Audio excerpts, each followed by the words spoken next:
DJ and PK, it's 97.5 The Zone. We are joined once again by Mike Weir, Masters champion. Mike, good morning. Good morning, guys. How was Augusta? Was it as glorious as always? Is it the best week of the year? Yeah, it is. It is for me. I mean, the course was phenomenal. It was probably the Thursday and Friday were probably the two toughest days I've played that I can remember. I mean, the wind was just brutal. I mean, it was, Thursday was probably, sustained 20 miles an hour, 25 mile an hour. And then you go to Friday and it was 30 to 40 mile an hour. And just kind of bouncing all over the place. Really tough to pull a club, tough putting. When you get fast greens like that and the wind's gusting, you hit a putt and looks online, you catch a little puff of wind or big puff of wind, and you can push that ball 2 or 3 inches offline. And so it played extremely difficult, but the course was phenomenal. And it's a special week for sure. You had a chip in though, didn't you, on one of the holes? Yeah, I chipped in on 8. That was kind of the highlight. I played really well. I drove the ball great. Hit a lot of great iron shots. Just was really flat on the greens. I had numerous chances, especially Thursday when the wind was down a little bit, to shoot a really good score. If I could have converted some 8 and 10 footers, numerous 8 and 10 footers, I could have easily shot 68 or 69, been right in the mix. And then Friday when it's blowing like that, it's kind of survival. So you're not going to hit a lot of greens in regulation. You have to be able to chip and get the ball up and down, and I just didn't do that. Whenever I missed a green, I'd chip it up, not stone dead. I was always leaving myself 5 to 10 feet, and I was missing them, and so that was a bit frustrating because I felt like my game was really good, but missed the cut by one shot, missed about a 7-foot putt on the last hole to miss by one, so that was a bummer. But I saw the picture of the dinner, and it looked like you were front and center. How'd you score that choice position? They get the short guys in the front, You get the taller guys in the back, and you and DJ just go to your appointed places. There's no doubt. Yeah. You know what you're doing. Yeah, me and Woozy and Gary Player. Well, Gary gets to sit down in front, but all those shorter guys get the front row. At the Champions Dinner, do you get to sit next to somebody and meet somebody and really get to know them better? What is the whole vibe like when you're in the middle of that? Or is it a chance to sit next to somebody that you haven't sat next to for 365 days, and this is the one night you get to eat dinner with them and you savor it? Yeah, it's a little bit of both. I think, everybody kind of mingles around up in the balcony in the Champions locker room, for an hour or so before we sit down. And I actually had a great chance to talk with John Rahm for quite a bit. We were kind of sitting around. There was, Spanish dinner. He had a lot of tapas, appetizers, and things before we sat down. And he was telling us a little bit about where he grew up and different cuisine and stuff. And then we got talking about golf and a number of different things. Or myself and Adam Scott and Trevor Emmelman and Fuzzy Zeller. And it was great. It was great to hear stories about his upbringing and get to know him a little better because I didn't know John very well. And then, he was nervous about the dinner, and he did a great job. The dinner was great. He gave a great speech, and then when you sit down, I kind of sit in the far corner where I sit beside Vijay Singh. Gary Player's kind of in our area, and Charles Cootie and Trevor and Adam Scott are right there. Charles Schwartzel sits, was to the left of me, and yeah, like you said, 365 days. A lot of the time, that's the only time I see the guys, and you get to catch up on what's going on in their life. And Gary Player is a great storyteller. In fact, I played with Gary on Sunday before the tournament, and we played Sunday 18 holes. He's 88 years old, and man, I couldn't take my eyes off him. I mean, he hits the ball so well, moves so well for 88 years old, gets through the ball so great. He's just got this real, zeal for life, and he's always really positive and chips and putts great. It's like, man, 88 years old, it's incredible. He shot 77 from the members' tees, but he's beating his age by almost a dozen shots. It's incredible. Does anybody who has won and is eligible to go, unless there's a health situation, do they not go? Is it you get 100% attendance every year? Yeah, it seems to be 100% attendance except maybe some health issues. Jackie Burke passed away this year at the age of 100, and he hadn't been to the last few dinners, but he made it up to the dinners right up until he was at, 90, early 90s. So guys show up. Jack's there, Ray Floyd, Tom Watson. I said Gary, Charles Cootie, who's in his mid-late 80s now. I think he's 86. So, yeah, I think everybody really knows that it's special and makes the effort to get there. When you were talking about John Rahm and you get to talk about some stuff and you kind of left it out there, my brain went straight to live in PGA. And I remember when we were talking to you a couple years ago, and I think PK asked you, it's pretty tense. What happens? You said, hey, if anybody gets out of line, someone like Jack Nicklaus or Gary Player tells you knock it off, you knock it off. But it seems like the temperature's changed now as opposed to the butting heads. It seems like people are searching for, how do we make this work? How does it come together? And I think the thing the PGA Tour has that I don't want to see messed with, just the tradition, the calendar. I know they start with a couple weeks in Hawaii. They do the West Coast. They got it. There's just a pace to it all, which I think is even better since they moved the PGA up. And the thing that Liv has gotten right, I think, is that there is a huge audience for golf all around the world. And so it feels like if they put some of those global events in the fall, and the global events don't work because of time zones for TV. Yeah, well, we're all watching the NFL in the United States, so it doesn't matter so much. It feels like the tours can meld together. Now, who gets the money and who owns it and who divvies it up, man, that's all beyond me. But it does feel like there's a chance to blend these two together, and it seems like there's more of a willingness. Do you get that vibe when you're in a room with people who are on opposite sides of the fence and maybe it was a little more heated 2 years ago? Yeah, I agree with you. I think it is a little less heated. I would say it's still a little bit awkward. Certainly among certain guys, certain guys maybe kind of stay to themselves a little bit more. But I do think that's what the tour is working towards with PIF, and they're trying to figure out a way to your point, maybe make it a little bit more global. And I know Liv and PIF are big on team golf, where the traditionalists like myself and people who follow golf for a long time, golf's in a good spot when it's just stroke play 72 holes. I think it's a great product. Now, I think you can have room for some team golf, maybe in the fall, like you said, and around the world to showcase the game. Me personally, I think the format over there is, not great. I mean, 3 rounds and guys starting at the same time. I get it, why they do it, maybe for betting. So everybody's on the golf course at the same time. They all get done at the same time. I get that. But, if the 3 of us are contending in a tournament and trying to win a tournament, and you're finishing on an easy par 5 and I'm finishing on the hardest hole in the course and PK's finishing on another hole, I mean, how,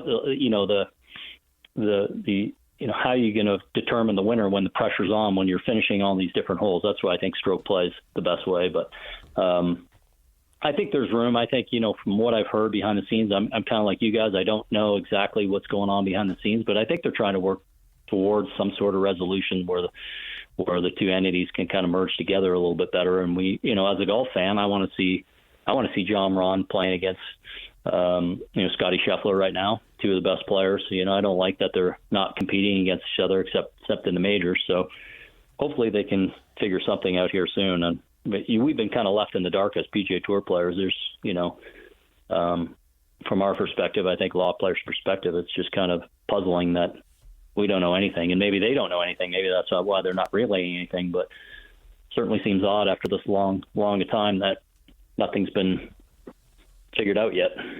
Yeah, it just seems like Rahm is retired almost. Like I don't know where you are, buddy. I mean, I literally saw you last year with my own eyes when I went to Palm Springs, when I went to Phoenix. Now I don't know. Maybe the Vegas thing I watched a little bit this year because I didn't go to Phoenix for the first time in a decade because we went to my wife and I went to Kapalua. And so we got to walk around there, and she got to have get this, Mike, she got to have a picture taken with her crush, and her crush is Ricky Fowler.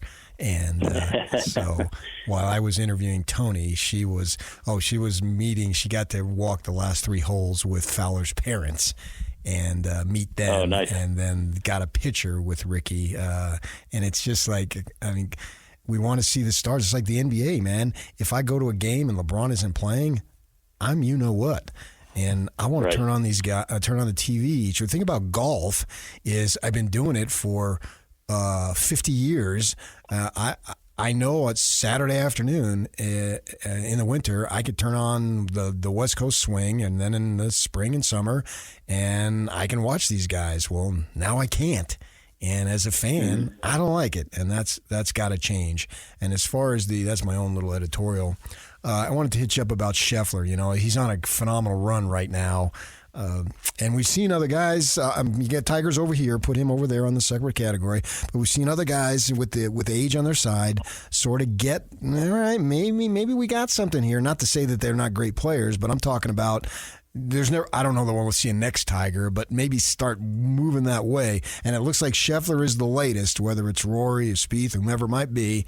What are your thoughts about him really starting to take over right now? Because it looks like he's got the game.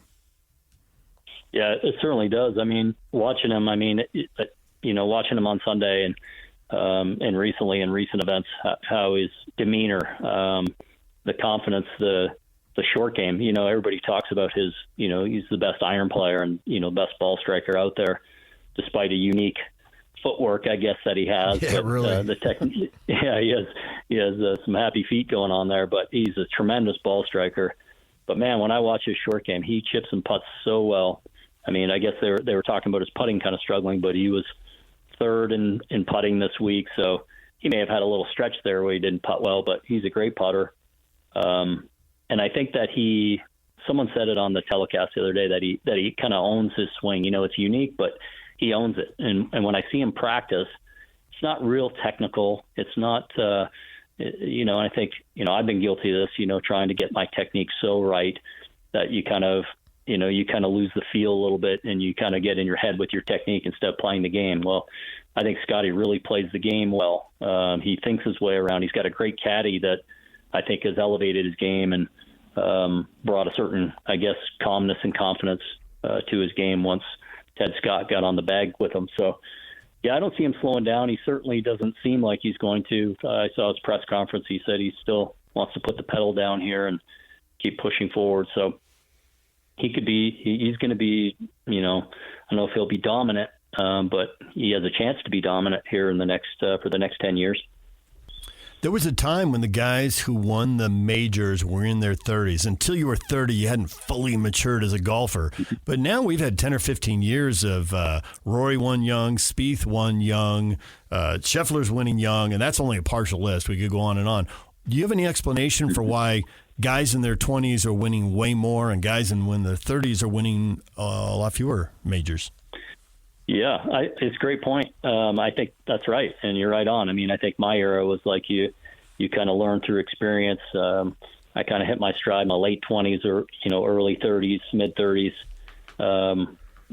Certainly out of college, I wasn't nearly a polished enough player to be on the PGA Tour and be good enough. Now these kids, I think the reasoning is just the coaching's so much better, the way they train, all the analytics, a lot of the kids. I played with Neil Shipley, the low amateur at the Masters this year, the first two rounds, and he's a stats major, and he was telling me about all the stuff that how he dissects through all the different stats and stuff. Like when I was in college, we weren't thinking of any of that kind of stuff. And he said he finished second in the U.S. Amateur this past year, and it was in Denver. And I said, how did you adjust to the high altitude and the ball flying a lot more? And he's like, well, I just bring my TrackMan out there and you set it on these settings that, you get your numbers dialed in right away compared to sea level at Ohio State where he plays. So it's a pretty easy transition with all the technology out there now. And I think the coaching's a little bit more refined. And I think all of us guys that were, growing up I was probably the last year, got kind of growing up in the 80s that, there wasn't the technology, maybe early 90s, but we just had to kind of figure it out on the range and just kind of hit a lot of balls and kind of dig it out of the dirt, so to speak, where I think there's a lot more before you go out to practice now, analytics and numbers to say, okay, this is what you need to work on. And you're just a little more efficient with your time. So I think that's why the players are better younger and they're more confident. Well, when you're a Canadian, you pledge allegiance to hockey, whether you're man, woman, child, or animal, right? I mean, it's a fact. That is true. Yeah, and it's a fact. We have a hockey team that is on the precipice of joining our community. And as a hockey fan, what are your thoughts? Man, I am so excited. I love the sport. I grew up playing from the time. It was really my first sport. My first love of sport was hockey. I grew up playing since the time I was, 3 or 4 years old on skates. I didn't start playing golf till I was about 10 or 11 years old. So the dream was to play in the NHL. It was, playing junior hockey, playing pond hockey. My dad used to build a rink in our backyard. All the neighborhood kids, we'd have a number of different rinks in our neighborhood. We'd play at the Weir house some nights. We play at the Smith house some nights. We play at the Boucher's house one night. And it's just part of our culture. So, I grew up on the border of Michigan, so I've always been a huge Detroit Red Wing fan. And we had a couple players that played for the Red Wings from Sarnia, where I grew up. And we used to get all the local broadcasts, the ABCs and things of the world were from the Detroit affiliates. So we got all the Detroit Tigers, Lions, and Red Wings. So that's what we grew up watching. I've just always loved the game. I respect the players. It's such a tough sport. I'm totally invested in watching. I was bummed the Red Wings had a nice run, but they lost out for the last playoff spot to the Capitals. But to get a team here, I think the community is really going to love it. I know we're going to have some knowledgeable hockey fans and a lot of new fans that once they get there and go watch it live, they're going to fall in love with the sport. It's such a great sport, and it's so fun live to watch. And it seems like we have a pretty good team. Arizona coming. There's some good young talent there. I don't know a lot of the players, but it's super exciting for the city and Utah. Red Wings are in the Eastern Conference. Obviously, this will be a Western Conference team, so you don't really have to sell out. And I'm sure Ryan Smith would like to sell you a luxury suite. So, this is all lining up, isn't it? Yeah, I think I'm definitely going to be a season ticket holder for sure. My buddies and I have already been talking about it, and no, I'll be there every time I'm home. I'll be at a home game for sure. I love the sport.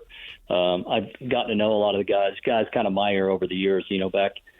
Back in Canada, we used to do a tournament called Gretzky and Friends, and Gretz would get two other NHL guys and play me. Their three best ball against me. We did that for about 4 or 5 years. We had Mario Lemieux, Brett Hull, and Gretz against me, and we had Jerome McGinley and Joe Sakic and Gretz against me. And the hockey guys are just such great guys, and they love golf. There's a great back and forth with golfers and hockey because the guys, when they have the summer off, they usually go home to Western Canada or Ontario, and they play a lot of golf. So I suspect that a lot of the guys on the incoming Arizona team are big golfers too. So it's always been a great connection with golf and hockey. Yeah, there's no question about that. I covered some hockey when I worked down in Los Angeles, and man, you look on the media guides that they used to print out and hobbies, golf. I mean, it was like 90% of them. Yeah. Certainly, the guys from Canada and the U.S. anyway, they were all over it, and obviously the calendar fits for them. And speaking of the calendar, President's Cup is coming up. Tell us about your involvement there. Yeah, so it's exciting for me. I'm the captain of the international team upcoming in September, where the international team takes on the U.S. and the U.S. guys have kind of handed it to us. In the history of the President's Cup, it's kind of been going on for about 30 years, and we've had some close calls lately, but we haven't won. It was like right down to the final few putts in Australia. The match in Charlotte was swinging our way kind of midway through Sunday, but the U.S.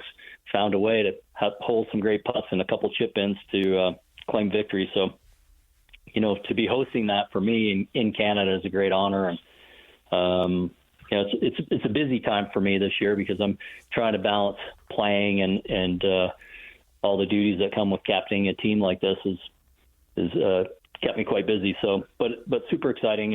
And maybe we can get you guys up there to, host a couple days. That'd be awesome. Host a show from Montreal. Oui. There you go. PK doesn't know it, but he's not getting any poutine. I'm eating all that. We're not pushing that across the table to PK. It's not happening. Have they asked you anything about getting involved with the Black Desert PGA thing in October? Well, they were nice enough to give me a sponsor exemption down there, so I'm going to play down there. I've heard great things. Actually, we're doing a little family reunion on Michelle's side of the family down in St. George in May, and I'm going to get a chance to play the course for the first time, kind of near mid-May. And I've just heard awesome things about Black Desert. Super excited to get down there. They're a big champion of women's golf with Michelle's company, and then they're having a LPGA event there as well. So right. Yeah, they're doing some awesome things down there. I've played it twice. It's fun. Is it? Yeah, it looks spectacular on Instagram and stuff. The pictures look incredible. Yeah, with the lava rocks and all and whatnot. Yeah. So it was a lot of fun. So with that and with the President's Cup and all that, what does your schedule look like? How much are you planning on playing here in 2024? I'm probably going to play, it looks like about 17 or 18 events, which is, 4 or 5 less than probably what I normally would, just because I'm going to Montreal this coming weekend, actually, into early next week. So I'm not playing the event this week in Dallas. And then just going out to some PGA Tour events. There's a lot of turnover in the world of golf these days. The same team from 2022 for us is probably going to be quite a bit different, just 2 years later. So for me to familiarize myself with some of the new and up-and-coming players, I'm trying to get out to some PGA Tour events, especially on the Monday, Tuesdays, and Wednesdays when the guys are playing their practice rounds and pro-ams to, start to build some rapport with them, to start to build camaraderie amongst our team. And, it's interesting, this is the first time I've ever done anything like that, and I've kind of leaned on a lot of hockey guys for advice. My good friend of mine, Doug Armstrong, who's the GM of the St. Louis Blues and has been involved with Team Canada and is actually the GM for the Canadian Olympic team upcoming, and been talking to him a lot about team building and, trying to build this cohesive unit. And so, trying to learn a lot from guys like that who have been there. And so that's taken a little away from some of my tournaments, but that's okay. Next year I'll get back to a full schedule, and it's exciting, for me to captain this team is, super exciting. One of the highlights of my career for sure. Well, we know you're busy, and we appreciate your time, and I know the listeners appreciate you coming on and getting to hear from you. You're still popular here. You're a Cougar. You're a Draper guy. You're a Canadian. He's Weirsy, man. He's Weirsy. There it is. There's the bottom line. I appreciate it, guys. Thanks for having me on. Mike Weir, 2003 Masters champ. That never grows old. Have you ever played with a Masters champ? Because I have. I know you have.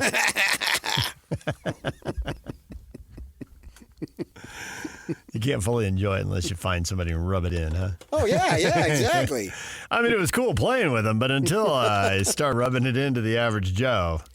And not to say that I was a little nervous. On the first tee, par 5, triple. And then the rest of the time, Settle down. I either had a bogey or a par. I played boring golf from that time on. It was fascinating to watch his short game, man. It was so fun. The spin he could put on the ball was so cool. DJ and PK coming up next. Everything you missed in this show. We get you up to date on 3.5 hours of hockey and college basketball. Salt Lake sucks? How dare they? Stay with us. The NHL is coming to Salt Lake City. It's about time. I have been waiting decades. This is huge news. As Utah prepares to welcome the National Hockey League. This city has long deserved a second pro squad. The Zone will have all the coverage from every angle as we'll be with the new team every step of the way. From every moment of the offseason right up to when the puck hits the ice in the fall. A new era in Utah sports. Your home for the best coverage of the NHL in Utah is right here on 97.5, the KSL Sports Zone.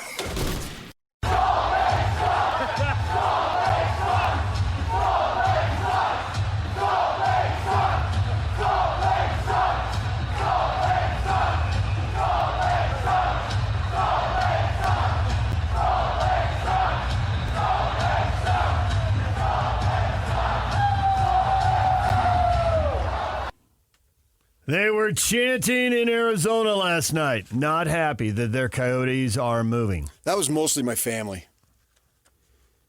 I don't know if they felt like they sucked when they stole the Winnipeg Jets in the mid-'90s, but such is pro sports.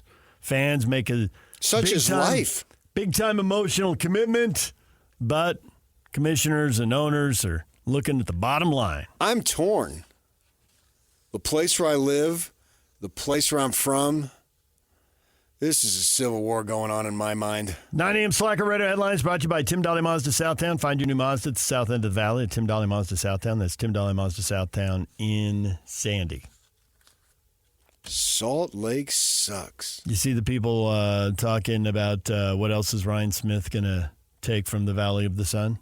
Took a basketball coach for BYU and a hockey team for his arena. I tweeted that out. Or is it X'd out? Tweeted. Yeah. Posted. We stole your hockey team. Now we stole your associate head coach. These things happen in threes. What's next? Next thing you know, there'll be cactus all over the place. Give us the waste management and we'll call it good. The People's Open. You take that, I draw the line. Oh, that's where you draw the line? Okay. Yes. How about the National Football League? I don't think the Cardinals are moving. No. Well, did you see the Diamondbacks GM yesterday? What did he do? Time may run out on us in Phoenix. Between this and Kansas City, is this going to derail baseball expansion? No. No? I think he's just threatening. He is threatening. He's saber rattling. Because they took out a little thing, some type of, I don't know what it is, some type of initiation to own property in Henderson, Nevada. But I think with the A's moving there, I don't think Vegas is going to have Vegas two is going teams. to have two teams? Yeah.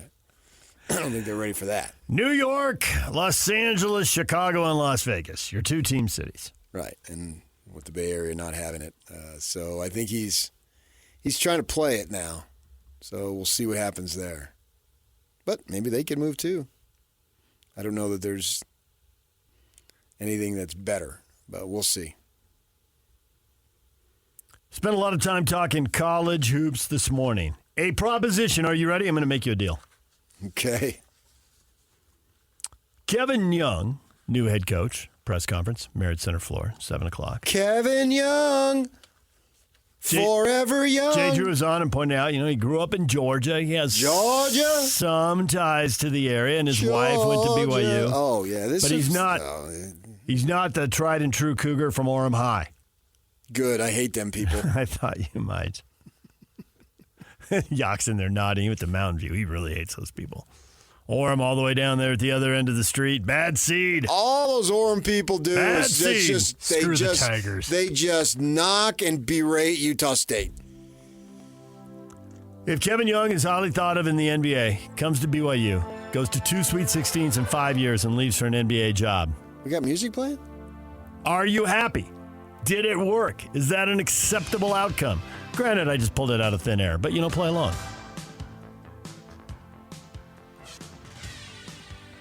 What are we, a lemma? Now we got the underbed of music? Hey, Well, I'm just doing what they did last night for Kevin Young, who's introduced. Played Oh, Forever okay. Young. Okay. I don't even remember that.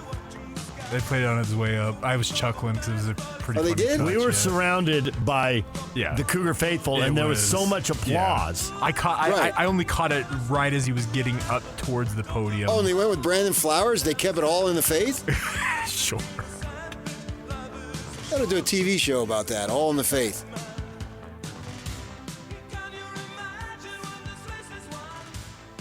I wanted to stand, but you guys wouldn't, so I would have looked odd, so I didn't do We it. saw you clapping along. I was vigorously clapping. I had welts on my hands. I was clapping so hard. This is a brand new day, and I'm excited. Kevin Young. There was one BYU administrator who did point out to me, I appreciated PK giving him a round of applause.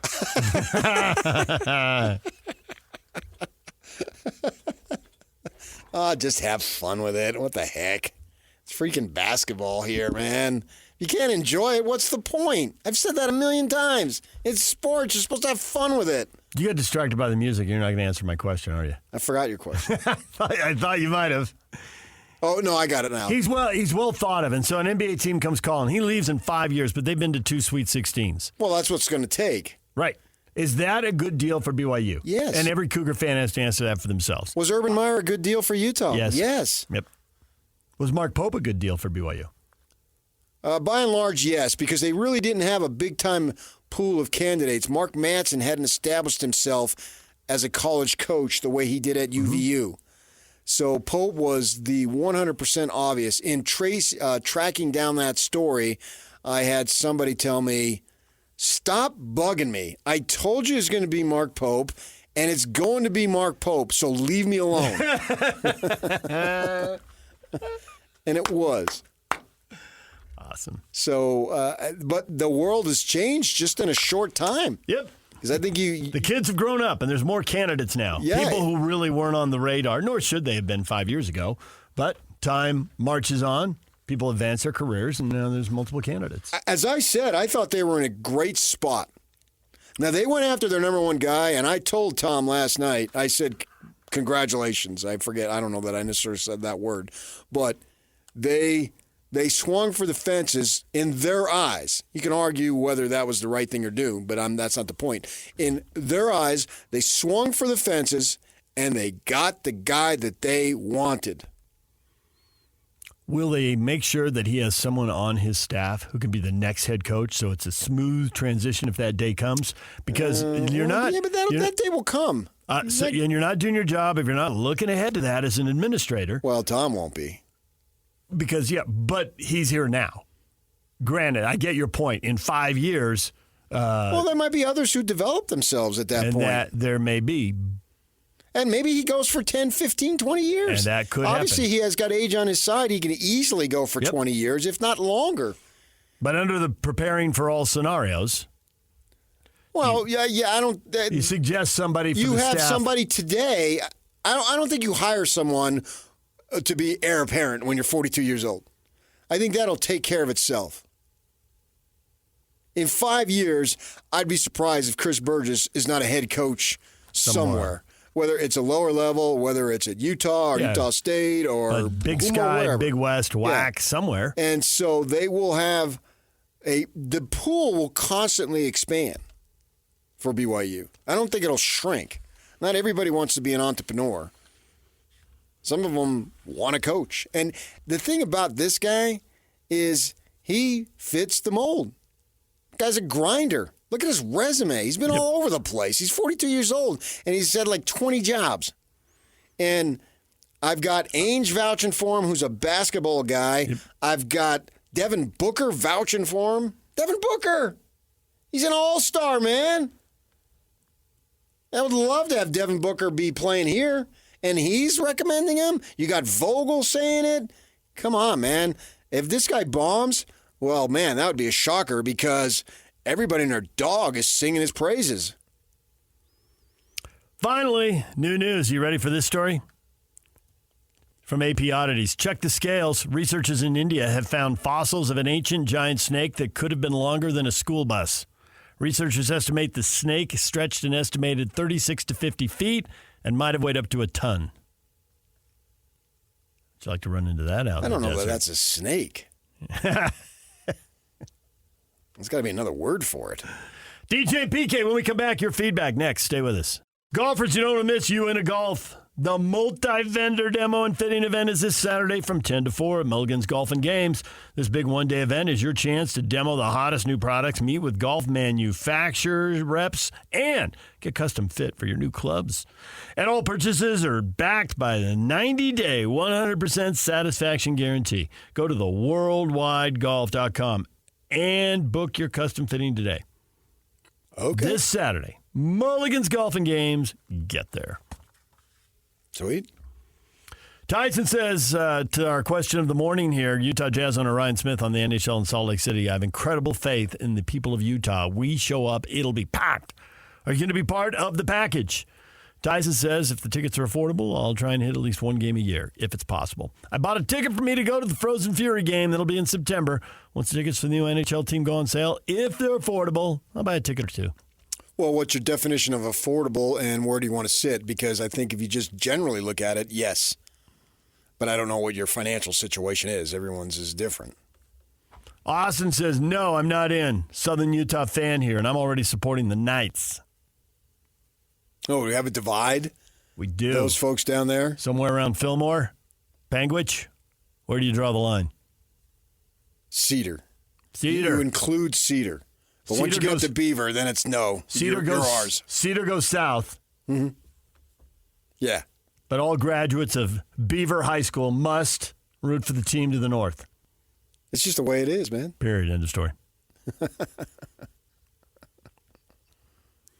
Cheese Fry says Utah fans are boycotting. Utah fans? Mm-hmm. What do you mean? Who? Oh, U of U fans you're speaking U of U of? fans, yeah. Oh, because they're jealous? Because Ryan got tax money and then turned around and gave money to BYU. So they're out. Although another youth says, of all the dumbest tweets I've seen. Cheese Fries goes back, oh, yeah? We'll read some of yours. So we'll let those two go. Utah County, you don't speak for us. Cringe. Find you cringy. All right, DJ and PK, we are all done. Coming up next, Jake and Ben right here on The Zone.